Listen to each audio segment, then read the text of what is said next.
This meeting is being live streamed. Got it. That's the goal.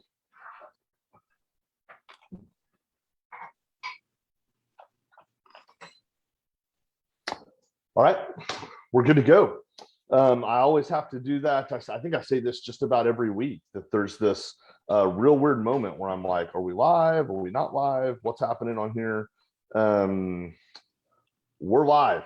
So welcome everybody to Parents Helping Parents Live. My name's Derek. I am your sometimes gracious, sometimes not so gracious Parents Helping Parents Live host. We're glad you're here. It's another great Monday. We've got a good show lined up for you. So let me go over a few things really quick, just kind of some housekeeping things and some things that want to make sure you're aware of. If you're not familiar with Parents Helping Parents, maybe you kind of came across this because a friend of yours shared it and you saw it on Facebook and you're just kind of joining us for the first time. Parents Helping Parents is a Oklahoma-based nonprofit organization founded by parents, for the most part run by parents, with the goal of supporting parents who have a child any age that's struggling with a substance use disorder.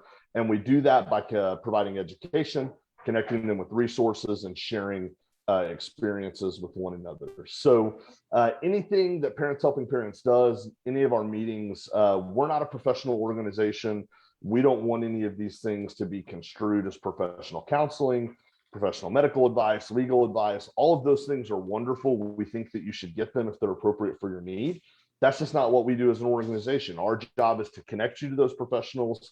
Our job is to share our experience, things that we've learned along the way, and help just provide some education. So we're really excited that we can do the live streams and the digital chapters. But if it's at all possible, Parents Helping Parents does host live chapters in Oklahoma City, Norman, Tulsa, Edmond, Wichita, Kansas, and then I think there's even some talk of some expansion chapters. So there's nothing more powerful than being in a room full of people who love you and want to support you. So these online meetings are great. If that's all you've got access to, wonderful. We want you to keep joining us, but try to get plugged in with a live group if it's possible, if there's one in your area. So to find that information, you can go to our website at parentshelpingparents.info. You should also follow us on Facebook at Parents Helping Parents Inc., so that you can stay connected with all the wonderful things that we're up to throughout the year, including our upcoming fundraiser this fall that you will not want to miss. It's at Will Rogers Theater here in Oklahoma City, which is one of my favorite venues in town. So, man, that was a lot. With all that being said, there's only one more thing that I want you guys to do. Reach up, click the share button on your screen. If you're watching this on Facebook, if you're watching this on YouTube, that's kind of irrelevant because probably watching it a month from now, I don't know. But if you're watching us live on Facebook, reach up and click the share button. What that does is that puts our live stream on your news feed so that all of your friends and family can see that information and can get that information. And what I tell people all the time is, we know statistically that lots of people are struggling with substance use disorders, lots of people are struggling with mental health, and lots of families are hurting. And I guarantee you that some of the people you're friends with on Facebook need to hear this message tonight. And the only way to get the reach out there, to get the exposure and get the message out there, is for people to share the link. So I'm going to do it right now while you're doing it. I'm going to lead by example. Let me see. I've got to change.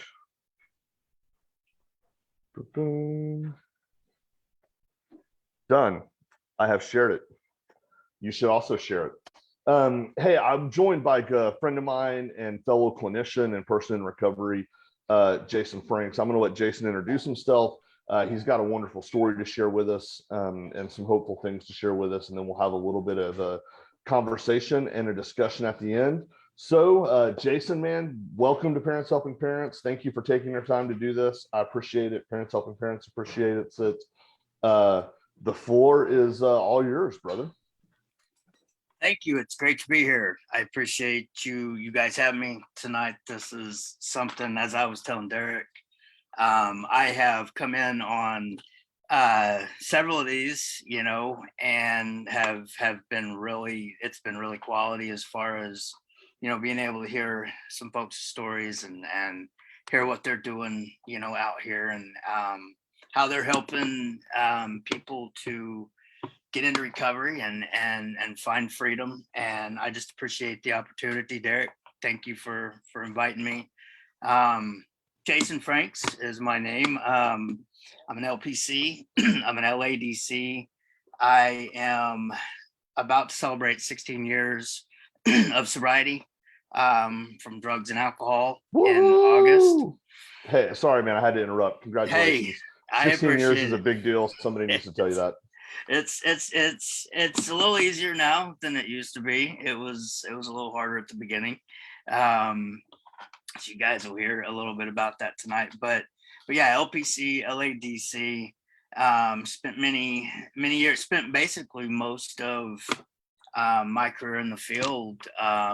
Basically since intern, small bachelor's level position, and then I've been a therapist since 2017.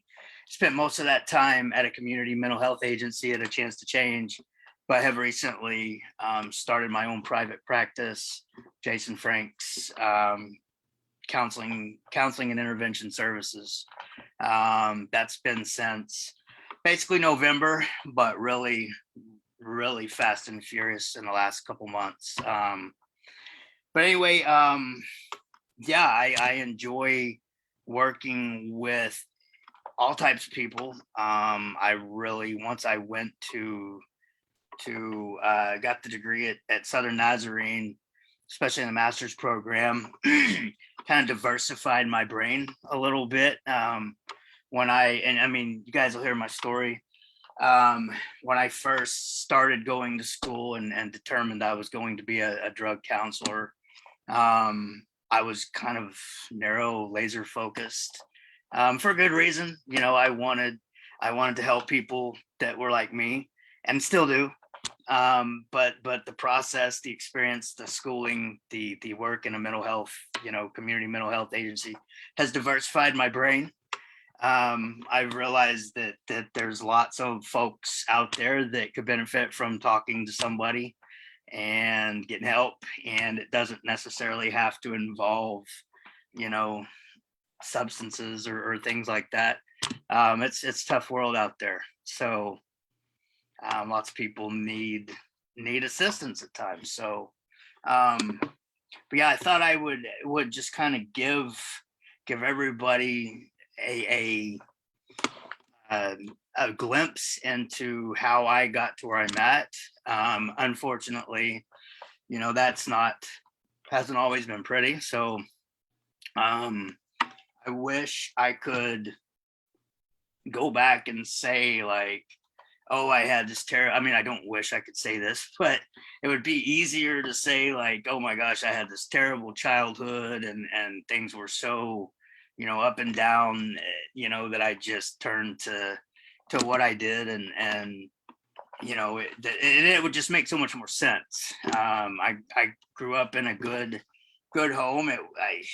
Both of my sets of grandparents came from big families, so I had lots of uncles, lots of cousins, lots of family, and family was important. And that's kind of one of the values that was instilled in me early on. So it's not like I didn't feel like anybody loved me. I mean, I had not only my family of origin, but lots of extended family.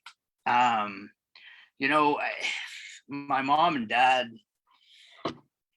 I'm the oldest of three, so I'm the one that was the oldest when they kind of started splitting apart, and that started spilling out into home life, and it started becoming evident, I guess, that mom and dad didn't necessarily like each other too much.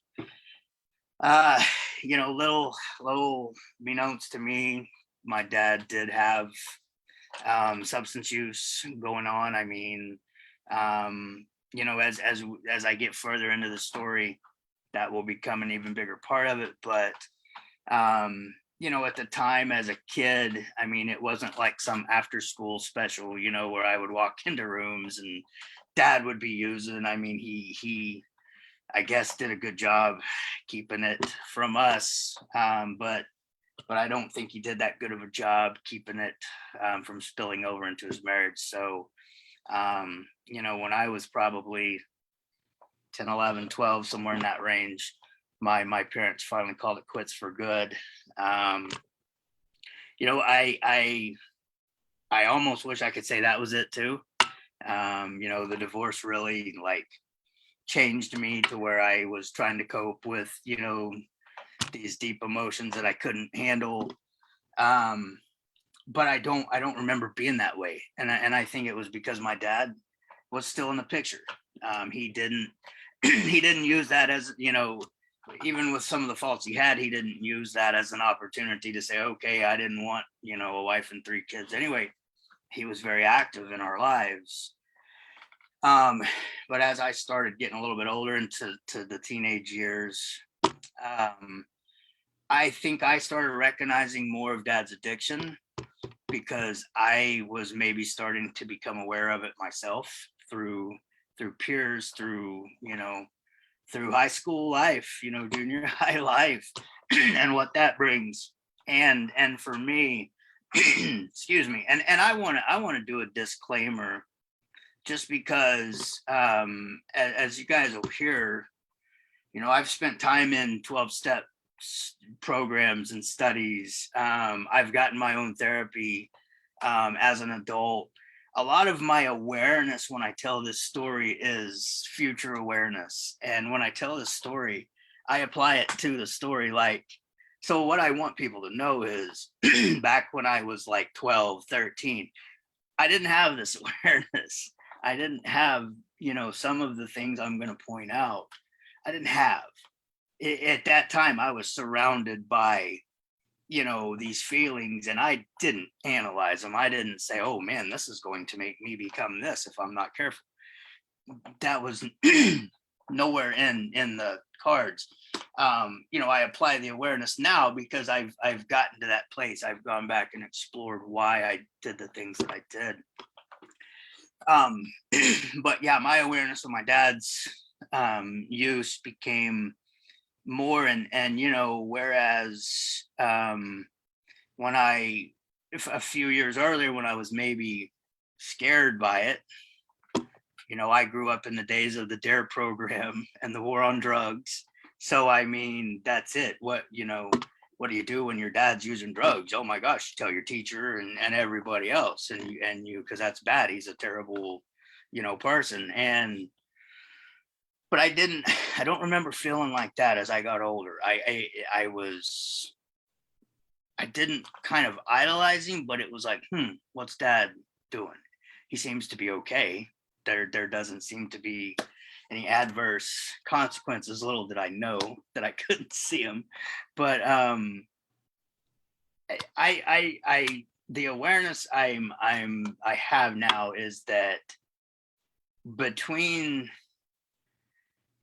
elementary school, which I did the last part of elementary school in Yukon, America. Shout out to Yukon. I moved from Oklahoma City to Yukon in 5th grade. So I was new already. Like there were a lot of people that had established friendships and things. So I was kind of the new kid in the school anyway, but I really was pulled in to the culture of 5th grade males, and it made things better. It didn't seem like there were cliques. I mean, I know, one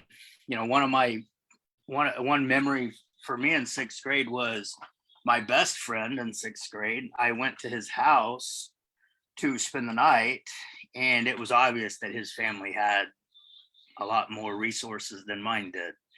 And I mean, you kind of notice that as a kid, but I didn't feel any kind of, anything from him that felt like he was looking down on me or his family.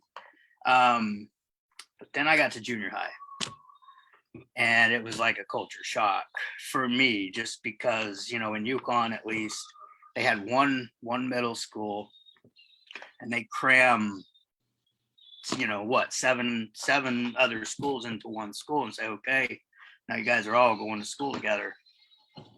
And that's where, that's the first time I remember kind of feeling, I know I had felt shame before, but like the shame you just can't get rid of, the feeling of less than, or that, mainly for that age range and for that developmental age, I felt like I wasn't socializing as everybody else was. It's not that I didn't have friends. I had some actually really good friends, but I wasn't a football player or a jock.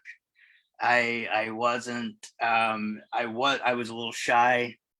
Right now, I still come in at a towering 5'6", and was even shorter back then. So I just didn't have those things that made me stand out and made me the person that everybody wanted to be around.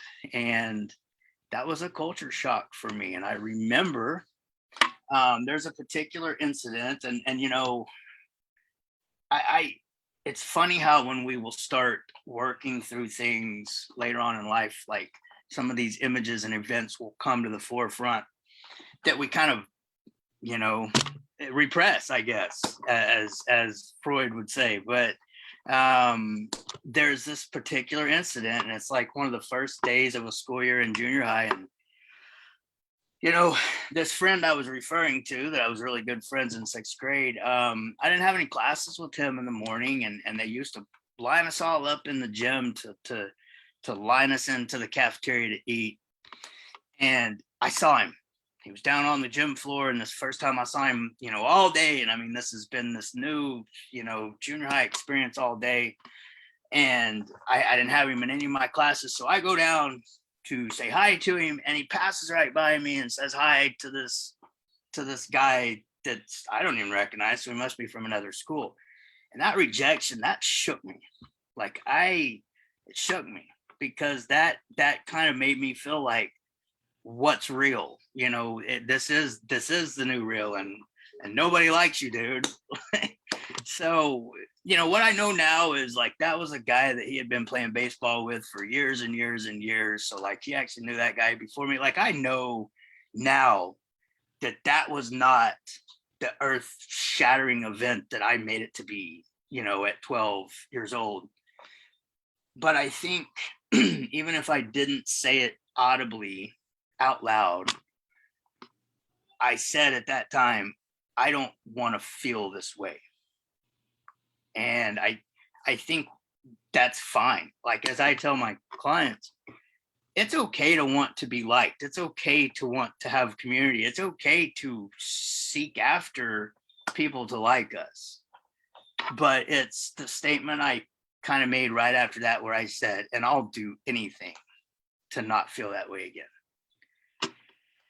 And, that anything didn't become something very harmful until a few years later. And, it started off semi innocently. I figured out somewhere that I was witty. I'll call it witty. Other people might call it something else. I think I've heard people say, put a smart in front of the word smart in front of another word.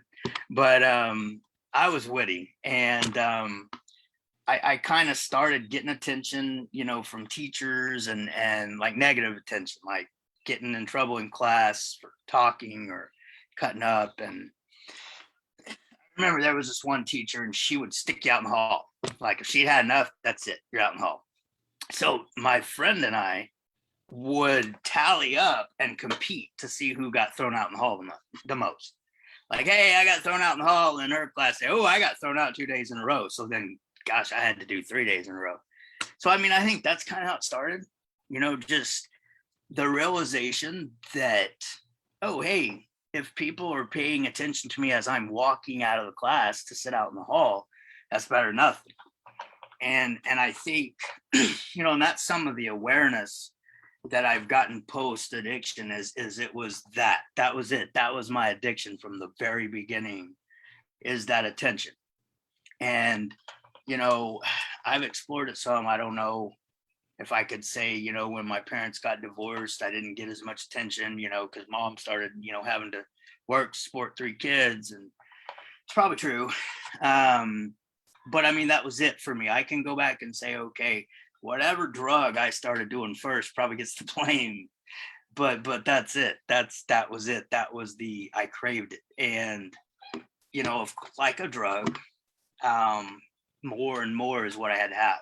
And that became at first not enough. And, I remember we had probably messed around with beer a few times. And I remember when my best friend, and that was my best friend all through high school, he went on vacation to visit his family in North Carolina one summer. And he came back from that vacation and he had done a lot of things in North Carolina that we hadn't been doing here in Oklahoma.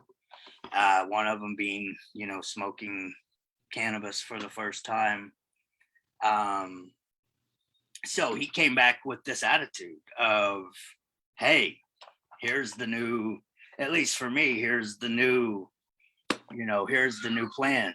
I'm going to start, doing this and doing that. And like I said, we had already, kind of drank a little bit of beer. It wasn't like we hadn't done anything, but that's where, I started smoking cigarettes. I started, using cannabis there when we could get it. Back then, it wasn't so easy for a 15-year-old kid to get cannabis as it probably is now. But so, I mean, sometimes we struggled with that. We definitely embellished we probably said we did a lot more than we actually did. But we did have adults that would buy us alcohol. And I remember, the cheap wine, those are the days where like lunch money doesn't buy much. So I have drank my share of Cisco and Mad Dog and all that stuff. And, I, like I said, with the awareness at that time, it was just trying to be cool and chasing that euphoria. Because once the euphoria comes in, then you've got a whole different angle too. I like to say that's when you're fighting the war on 2 different fronts. For me, I had the attention thing, I had the rejection thing, and then it's like, whoa, this stuff makes you feel good too. And we, with the brain chemistry and what we know it does in the brain, then it was off to the races. And for me, I think the most, but for me, this battle over here with the rejection piece was, I think, I'm not going to downplay the strength of addictive substances. But I think for me, that was the black hole I was trying to fill. And that to me was the stronger pull. I remember the first time I got referred to as a stoner. And because that's what everybody called people back then. I wouldn't even know what they would be called now. But I wore it like a badge of honor because that was it. Like, ooh, somebody called me a stoner. That means they're paying attention to me. So, I went through that gamut and I was, heading that way and, that started to spill over into my life at home and behavioral issues at home and parents, becoming, privy to what I'd been doing. And, I can remember talking to my friend one time. We were talking about a spring break party that we had. And I remember at one point in that conversation saying, hey, did you hear something click on the phone? And he was like, no. And next thing you know, my mom knows like everything I told my friend. So that's the direction I started going.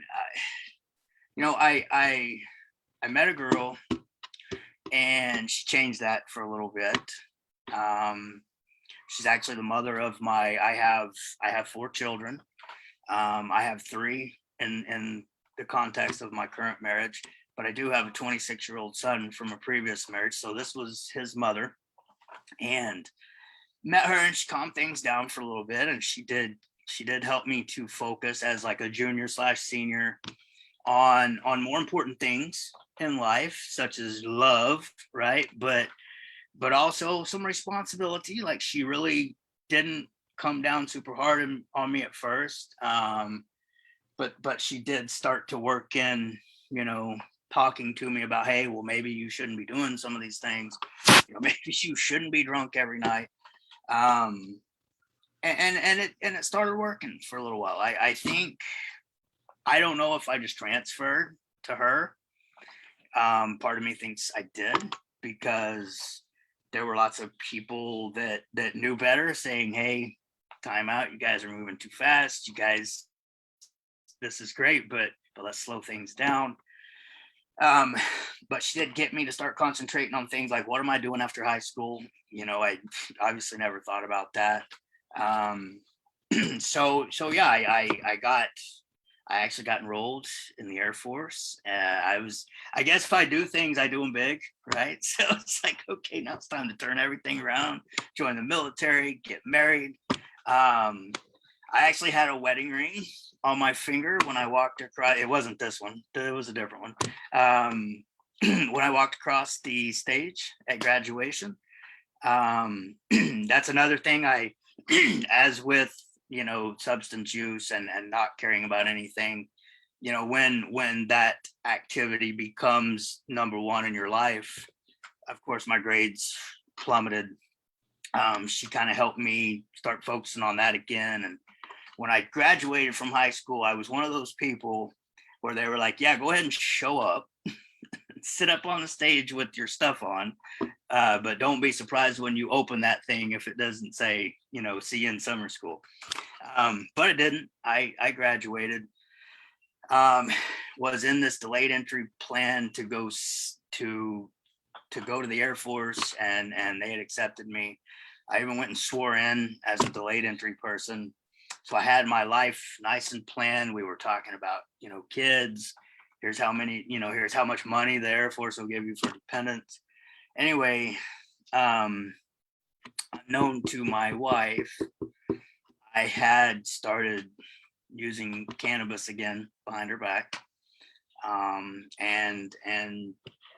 for me, I can kind of remember my mindset during that time of, wow, why did I ever give this up? Like, who convinced me to do that? So I did. Anybody here, and I love the movie. I've watched the movie since, but at the time I had just seen Dazed and Confused. So if anybody's ever seen that movie, I watched that movie one night as my wife is sleeping in the other room. And I was like, yes, there's where I want to be again. I want to be like those people. And I mean, that's what I tried to achieve again. And at some point, just like my parents did when I was younger, my then wife, now ex-wife, kind of started getting in the way of that. And I did everything I could to move her out, move some friends in, and then started along this road as a young adult. And I mean, I've been pretty detailed about the first part just because I think that's where a lot of the roots lie. But I don't really, this, after I left my wife and moved my friends in, I mean, this was 1994.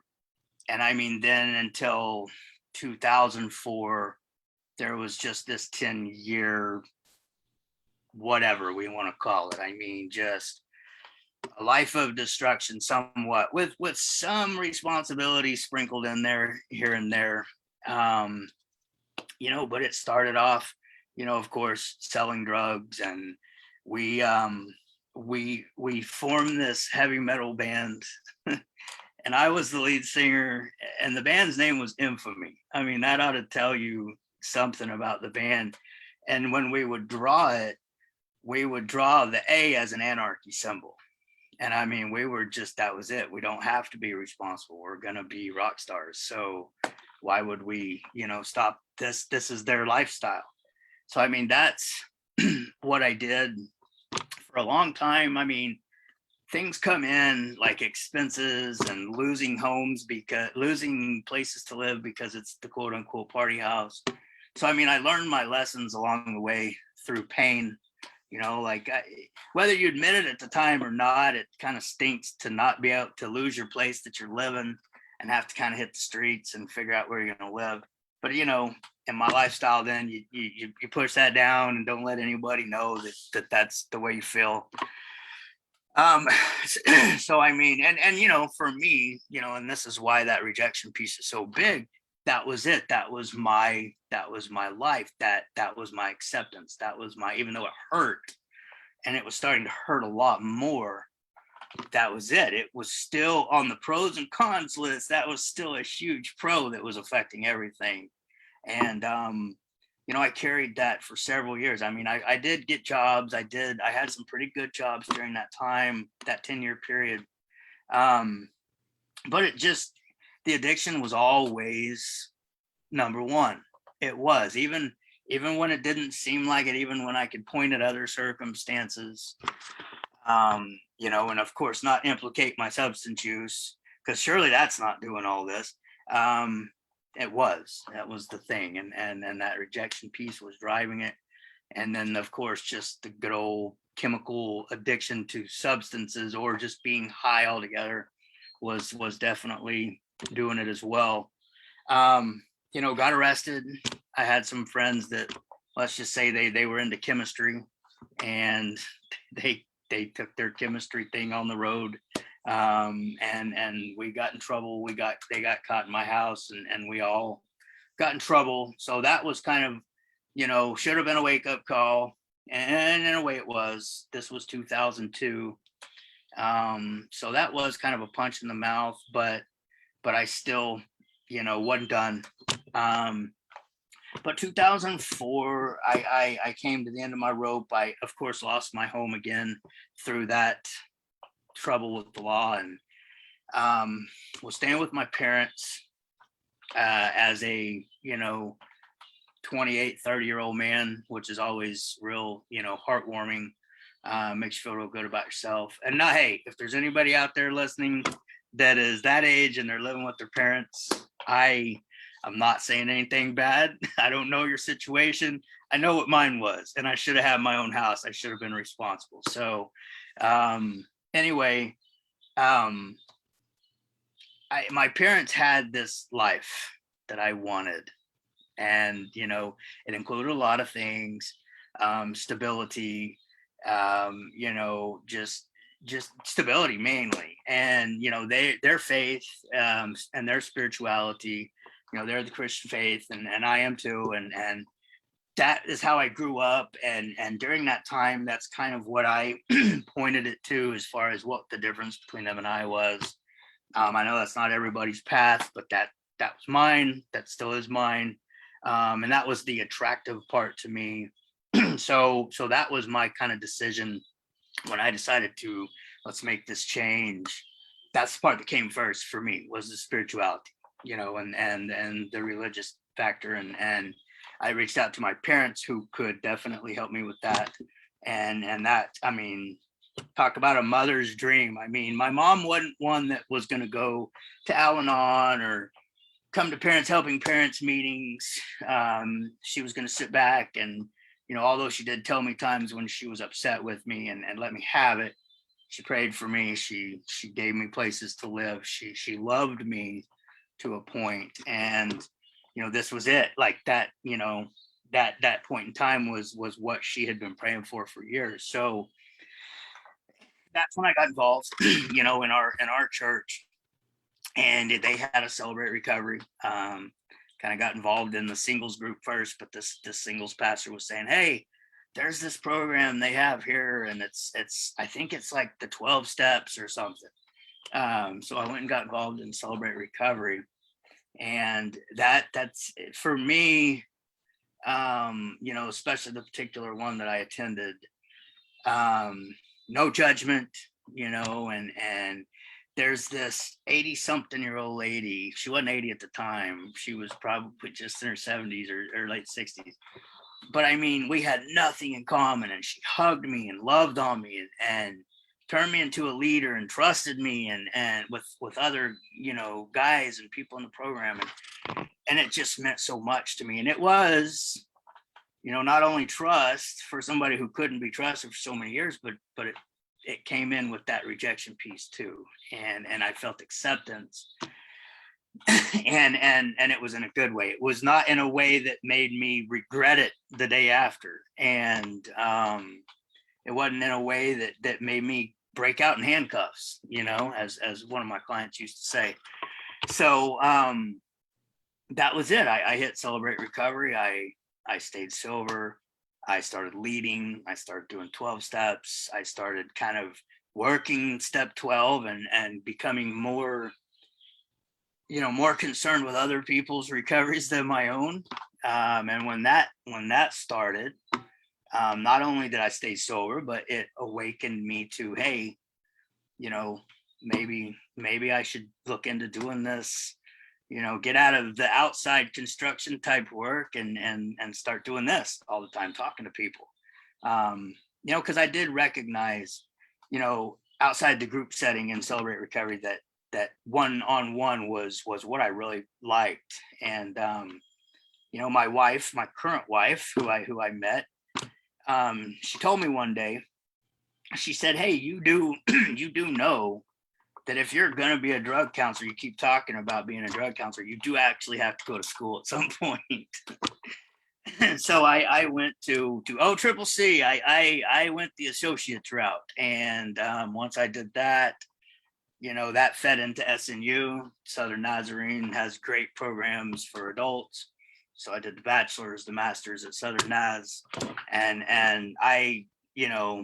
I could talk all night about how that went and how that was, felt like it was ordained as far as picking, universities, and finally ended up at Southern Naz, SNU. But yeah, so that spit me out where I am today. I while I was still attending Southern Nazarene, I developed a relationship with A Chance to Change, a great relationship.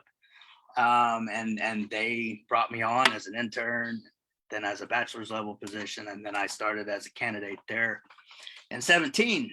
And anybody that is familiar with A Chance to Change, their community health mental health agency, they are known for addictions, gambling, chemical dependency.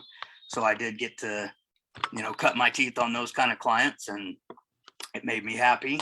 And then in November, no offense towards the agency I was at, my mind started changing as far as wanting to be my own boss, wanting to be the one that called the shots as far as when I took off and when I spent time with my family and what kind of clients I see and what I do with them when I see them. And I started my own practice, and that's where we are now. And I love that story. I love telling it because to me it's a narrative that shows how I got to where I am, and why I'm so passionate about what I do. What I do is a job, and there's days when it's like, crap, I don't want to be here today. I don't want to get up. I don't want to go to work. I don't want to. But most days I'm passionate about what I do, and I like to help people, especially people that have been addicted or are in addiction now. So hearing that story, hearing myself tell it, reminds me of that.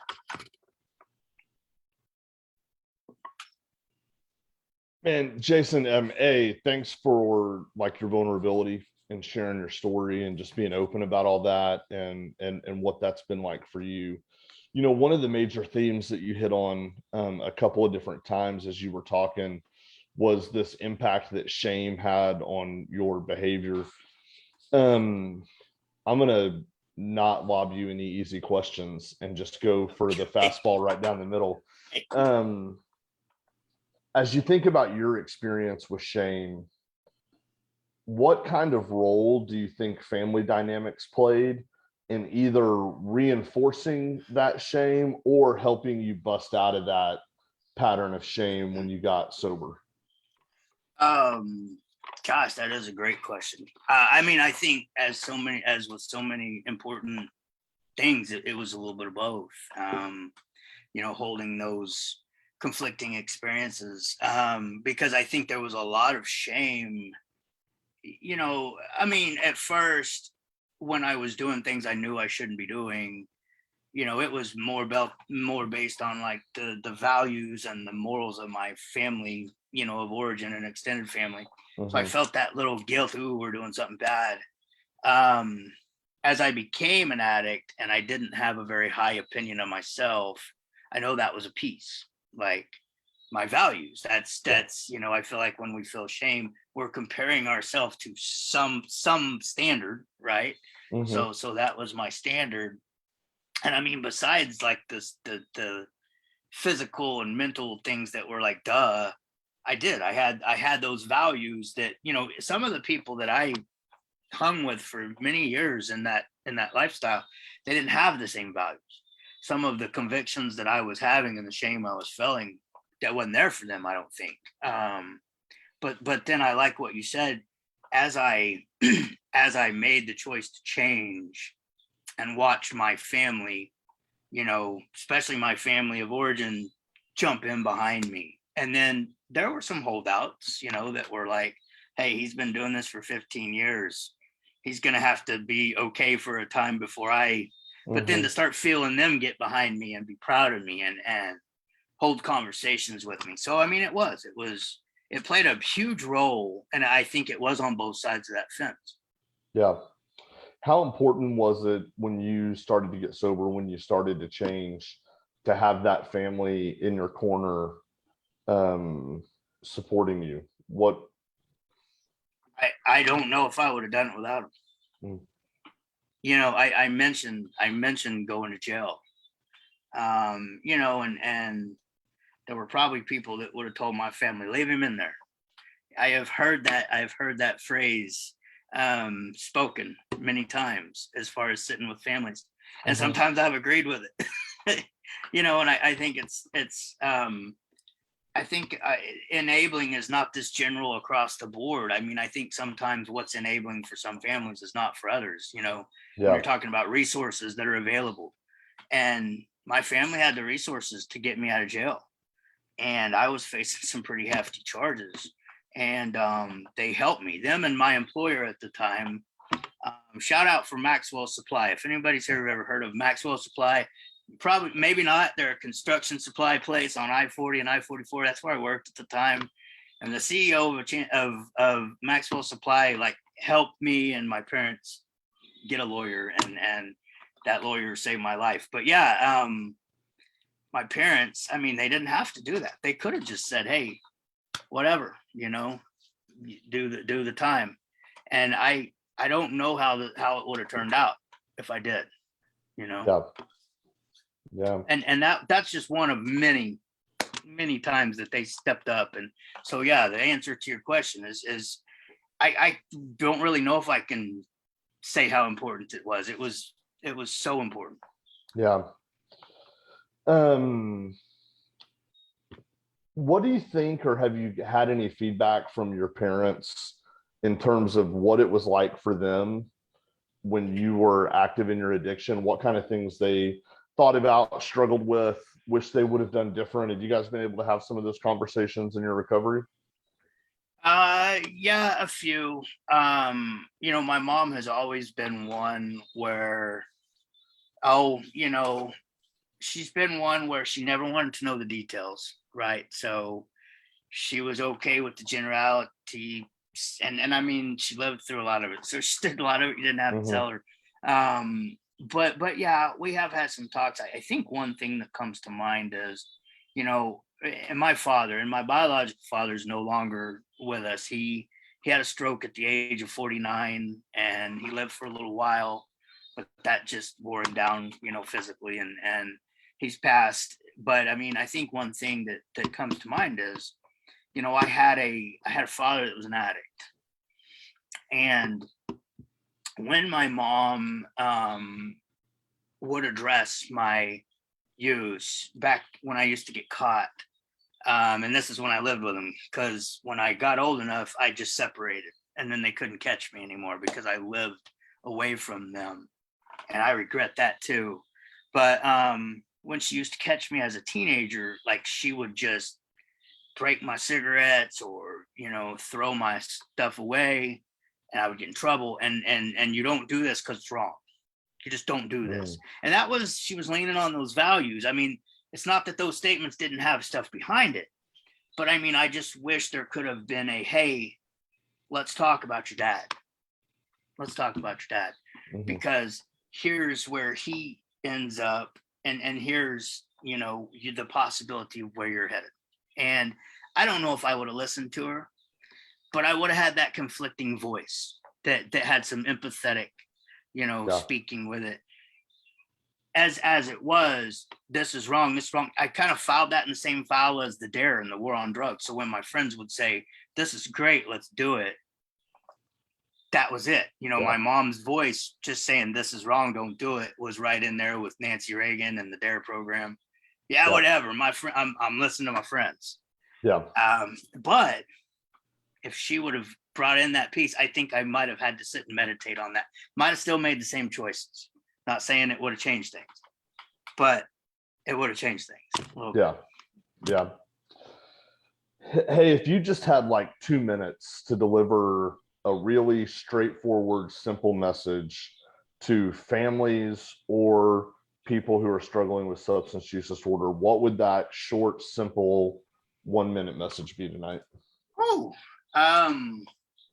Get help. I mean, for the ones that are struggling with substances, get help.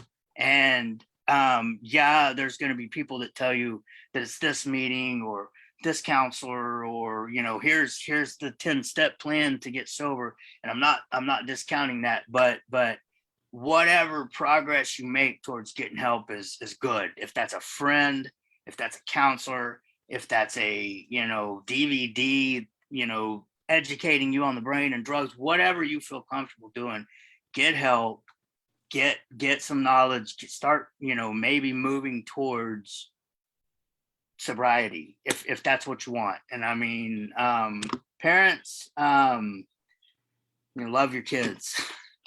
And that looks different. Like I said, I think sometimes we want to blanket this is enabling, that's enabling. And I'm not disagreeing with some of the things I've heard, but I think, you know, I think that sometimes people say, I'm not going to do this because it would be enabling. And maybe that would be the thing that does it, you know. You know, I can remember distinct moments that towards the end there, when I was kind of already ready, when my mom, you know, made statements that didn't seem that big at the time, but they were huge, and they were more towards the loving part. You know, and I'm not saying be a doormat. Like, there's definitely boundaries that need to be drawn, but I think, you know, what is that saying? They don't care how much you know unless they know how much you care. And you know, an addict can't always make that connection that, oh, they're staying up at night, they're pushing treatment down my throat. They can't always make that connection that that's caring. It feels like a frontal assault. So sometimes just those words of affirmation and those vulnerable, you said vulnerable, I'll go vulnerable moments. You know, definitely. Yeah. Was that 2 minutes? No, it's great. Jason, for people that want to reach out and connect with you for additional information or potentially to get some services with you, just give us the brief spiel on where they can find you and how they can get your contact information and all of those things. Yeah, I'm definitely on Psychology Today. They can look me up on Psychology Today, Jason Franks, Franks Counseling and Intervention Services. You know, I think I use Simple Practice as my health record system. I have a website that's through Simple Practice. Somebody actually reached out to me through that the other day, and I was like, what is this? But yeah, Simple Practice has a website. But so yeah, I mean, I don't mind providing my contact information as part of this. But I mean, it's easy to find on Psychology Today. Do people give? Yeah. If you want to give your phone number and email, sure. Go ahead, brother. Yeah, my phone number is 405 990-2208. And then my email address, and everybody forgive me for this being so long. I didn't really think about this when I was setting it up. Frank's Counseling Intervention, all one word, @gmail.com. It doesn't sound like much now, but you start typing it and you're gonna Yeah, get it's not mad that at me. bad. Not that Okay. bad. Well, at the time I thought, hey, I got to get like every word in here. I Right. really, next email address will not be so long. Yeah. Hopefully this will be the last one, man. Yeah. Hey, yeah, there you go. I like to stick with things, you know. So Yeah. if I find something that works, I like it. Hey, Jason, man, sincerely, thank you for your time. I appreciate you taking time out of your day and your schedule and away from your family to do this and push the message out. For people that have joined us tonight, you could have done 1,000 other things on a Monday night, especially during Olympic season. So thank you for taking time to watch. We'll see you in 2 weeks, Jason. We'll catch up eventually with some coffee or something. All right, brother? Okay. Derek, thank you. All right, everybody have a great night.